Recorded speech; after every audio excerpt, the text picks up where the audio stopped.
The very first thing the network said to us was, don't worry about stars.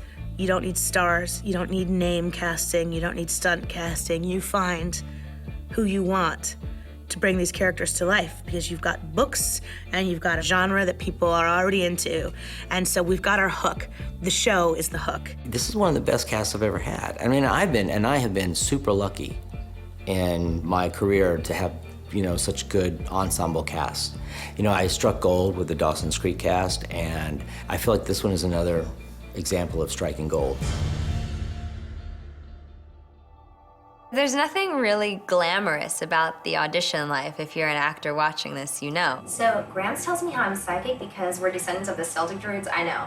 It's crazy, right? I wasn't buying it either until I remembered my The whole auditioning process was pretty, it was long and difficult, and they really made us work for it. Oh man, it was definitely a big process. It's one of the most exciting / nerve-wracking things ever. That's the crazy thing about this job and the business. It could just like, everything just changes so quickly. The stakes are really high, because you realize if I screw this up, I'm not gonna get this show. The whole casting process of Vampire Diaries has been interesting. Went in, you know, you hope for the best, you do the work outside the room. It's not something like, oh, I got discovered at a supermarket. I envy the actors that have it like that. No, I just auditioned like the hundreds of other people. I knew I'd find you here holding court.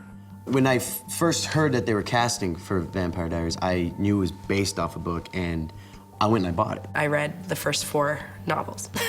I really wanted to get that source material.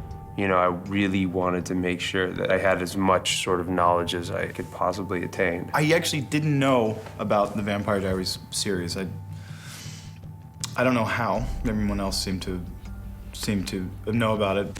I'm sorry, Jenna. About your sister. Casting the rest of our supporting characters, believe it or not, the ensemble was very, very, very easy. They had all the girls audition for Elena regardless, just to kind of categorize where they wanted to put each actress later on when they were breaking everything down. I think they did something similar with the boys as well. You okay? Were you following me? No, I mean, yeah, sort of, but I saw you fall. I actually originally went in for Damon, and I got done reading it, and Kevin was like, that was great, but why are you here for Damon? Zach came in and wasn't really right for Stefan, definitely wasn't right for Damon. And then we said he should be Tyler, because Tyler's a jerk. You know, he's a real badass. Get away. And to see Zach do that would be awesome. After some talks with Kevin, I told him that I really liked Matt, and because I haven't got to play that many nice guys. We looked at those pretty blue eyes and the way he smiles, and we said, okay, that can be Matt. Absolutely. Vic, what attacked you in the woods? My cousins told me that Matt in the books was a nice guy, but like very soft. And so I didn't really want to read the books and kind of have like a predetermined way of Matt. I wanted to maybe, you know, have Matt still be a really nice guy that's endearing and honest, but also at the same time have a strong backbone. Who knew you and me? Well, who knew you could be fun? Candace Accola came in and read for Caroline, and we went, oh, God, of course. Like, how could you make any other choice? You got all that in one day. Oh, I got all that between bells after 3rd period. Candace is such a wonderful find, and she's such a talented actress, and she just keeps showing us that she's capable of comedy, she's capable of drama. She has that ability to sort of make you laugh and cry in the same line of dialogue, and when an actress can do that, she's special. That's true. I'm shallow. I am worse than shallow. I'm a kiddie pool. I know what's wrong with me, but what's with you? So your mom, your dad, your golden retriever of a brother? I think Stephen McQueen came in and read for the role of Jeremy on the 2nd day of casting and had the part pretty much once he walked out of the room. Come on, stop. You gotta chill out, okay? I love the character Jeremy. He had all these pent-up issues. He had addiction problems. He was fighting against the world at all times. That was one of the simpler roles to cast. Walk away, Gilbert. It's your final warning. No, this is your final warning, Dick. I'm sick of watching you play Vicky. If you hurt her one more time, I swear to God, I will kill you. The Black Crow brings death.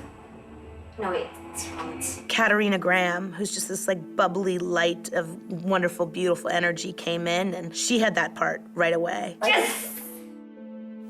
You should go. Don't sit home. You're doing good. Keep it up. I sort of got right onto the tail end of the auditions for the Vampire Diaries. We thought that all the roles had been cast. Sarah Canning, who plays Aunt Jenna, read on tape in Vancouver, and we cast her off the tape because she was so good. 4 months ago, I didn't even know how to take care of a plant. Okay, so I'm not pretending to be some expert on parenting. Because, let's face it, I'm better at being the cool aunt who looks the other way. But the jig is up. School started, and I know how it can go one way or the other for someone like you. So we're gonna go textbook on this one. Julie kind of really pushed for me. I owe it all to Julie and Kevin, really. I'm not gonna invite you in. Forget it. Come on, Jenna. It's me. Jesus, Tyler. What the hell's that? Sorry. I went in a few times in the audition room, met with Kevin and Julie, and discussed certain roles and where they thought that I felt in better. Michael Trevino's a terrific actor. He's very skilled, he's very talented, he's very well trained, and he's capable of almost anything. Michael Trevino, when he came in and read for Tyler, he's just perfect. He embodies that arrogant, privileged bully really well. And it wasn't, given to me. I definitely had to fight for Tyler. Don't look so down. You can have it when I'm done. So we had this wonderful, easy time casting the rest of the show. And then there was Elena, Stefan, and Damon. We didn't want to necessarily cast the boys until we knew for sure we had the girl, and we couldn't completely cast the girl until we sort of knew we had the boys. And so it was one of those, which comes first? It was definitely a long process. Yeah, scared would be an understatement. Nina Dobrev was the first person who had her part of the threesome. Once we sort of zeroed in on her, it was done. It was done. She was Elena. When I first got the part and it was announced that I was playing Elena, so many people were outraged that I wasn't blonde, and they were saying, is she gonna dye her hair? Like, this can't be possible. L.J. Smith, the novelist of the Vampire Diaries, spends a lot of time talking about Elena's beautiful blonde hair, and everybody who knew the books first always saw Elena with blonde hair. Well, not exactly the case right here. And truthfully, when we set out to cast Elena, we were hoping we would find a beautiful blonde actress to become our Elena. I absolutely 100% understand why the fans were upset that Elena wasn't blonde. That being said, we have to build a television series that can run for many years, and it hinges around the actress who brings Elena to life. It was a sacrifice that had to be made, and we're not sorry. You need to chill yourself. Chill myself. Oh, okay, I get it. It's stoner talk. Dude, you're so cool. When Nina came in and sort of showed us what she could do, then we're just like, she's the girl to beat. And no blonde-haired actress walked in and beat her. We knew how special Nina was, and there was no looking back. And then Damon and Stefan had to be cast. We couldn't find the chemistry. We couldn't find the right actors to embody either of those roles. We had sort of seen a lot of actors, and we could not find a Damon. Somewhere in the midst of all that, we got a call saying that Ian Somerhalder would be interested in talking about the role of Damon. His whole journey of being cast was, another whole story. It was about 7 days or 10 days of just really intense meetings and nail chewing, and because when you want something, you want it.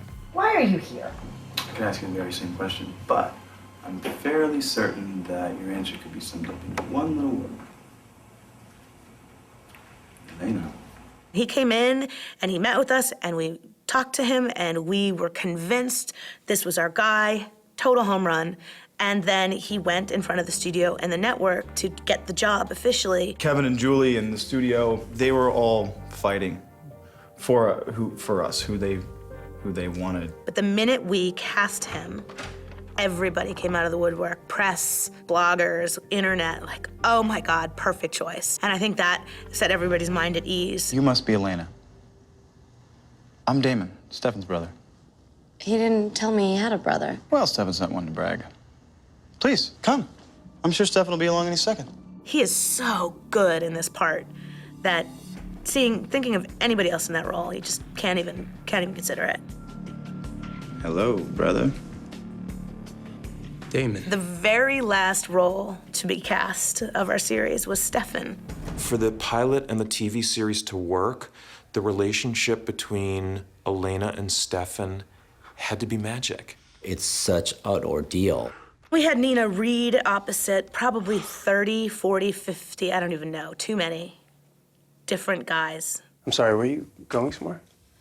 Yeah, I was just heading to see some friends, but did you want to come? Sure. It was quite the process. We saw Paul Wesley probably, I think he came in 9 times. I just remember he had this sort of old soul, historic feeling about him. He's very brooding and you just know that he's lived. Originally, they asked me to read for Damon. And I gladly, went to read for Damon, but I always had this, in my mind, Stefan was a character that I wanted to play. Oh, hi. Sorry, I was about to knock. So then he came in and read for Stefan halfway through casting for Peter Roth at Warner Brothers, and Peter said, "That's your guy." Okay, is that our guy? And Kevin was like, "I don't know, is that our guy?" I'm like, "He is our guy." We gotta shoot. It was about a week in that Paul Wesley did his first scene. It's the scene where Elena was running in the cemetery, and he's there out of nowhere. Were you following me? And the sun's just hitting him so perfectly, and his eyes are beautifully green, and he's just staring at her, and she's staring up at him. I'm Elena. I'm Stefan. I know. We have history together. It was phenomenal. It was phenomenal. Kevin and I both went, he's our guy. He is our guy. Oh my God, he is our guy. The look on her face, the way they connected in those moments, that's what worked for me. I said to myself, this is phenomenal. There is real chemistry between Paul Wesley and Nina Dobrev. Frankly, I can only apologize to the world for it taking us that long to even realize how spectacular he was. Are you okay? You should go. Really, it's nothing. It really worked out in a way that it was kind of like the universe and the stars lining up. It's just been a wonderful experience, from day one. So it couldn't have been a better outcome. We've really sort of come into our own, in a sense. Everything just sort of came together. I mean, the rest is history.